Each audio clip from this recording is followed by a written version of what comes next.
La parábola del Dios que baila, por Baxter Kruger.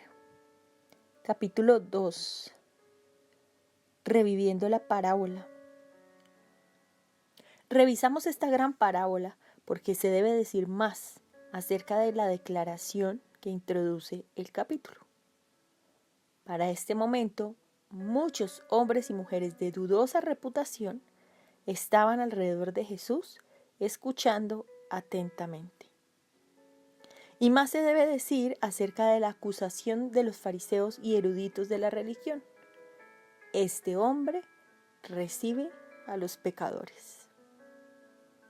Desde un punto de vista, esta acusación está llena de esperanza para todos nosotros porque nos presenta un Señor que recibe a los pecadores con entusiasmo y alegría.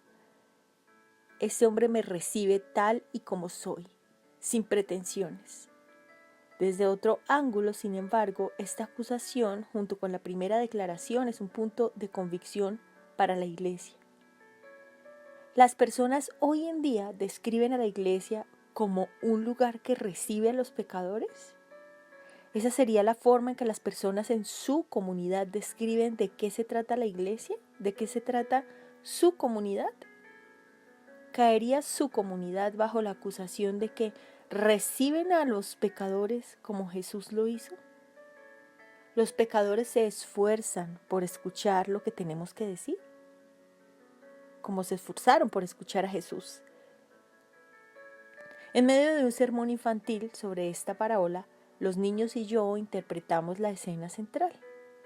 Tuvimos a un hijo mayor trabajando en los campos y sirvientes alrededor de la casa. Tuvimos un hijo menor que se fue al país lejano. Yo hice el papel de padre, y cuando el hijo menor entró al santuario desde el lejano país, corrí por el pasillo gritando: «¡Está en casa! ¡Está en casa! ¡Está en casa!». Al igual que el padre de la parábola, corrí y lo abracé y ordené a los sirvientes que le pusieran la túnica, las sandalias y el anillo de la familia, y que prepararan un banquete.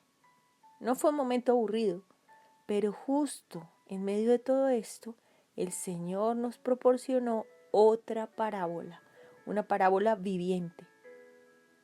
Lo vi pasar por el rabillo del ojo mientras corría de regreso desde el país lejano.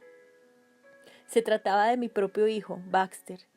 Noté que se cubrió los ojos y negó con la cabeza mientras yo corría y gritaba en la iglesia. Varias personas lo vieron y me hicieron comentarios al respecto después del servicio. Después de la iglesia, los dos nos fuimos a casa juntos y le pregunté: «¿Te avergonzó papá durante el sermón de los niños?». Dijo: «Sí». Cuando le pregunté por qué, me respondió: «No lo sé, papá». Le dije: «Hijo, me has visto actuar así 1000 veces y no te había sentido avergonzado. Piensa, cuando entrené a tu equipo de amigos, o cuando le enseñamos a Laura a andar en bicicleta, o cuando Catherine estaba aprendiendo a caminar, o cuando simplemente estamos jugando en la casa. Me ves actuar así todo el tiempo. Así es como soy». Y él me dijo: «Claro, papá, pero no en la iglesia».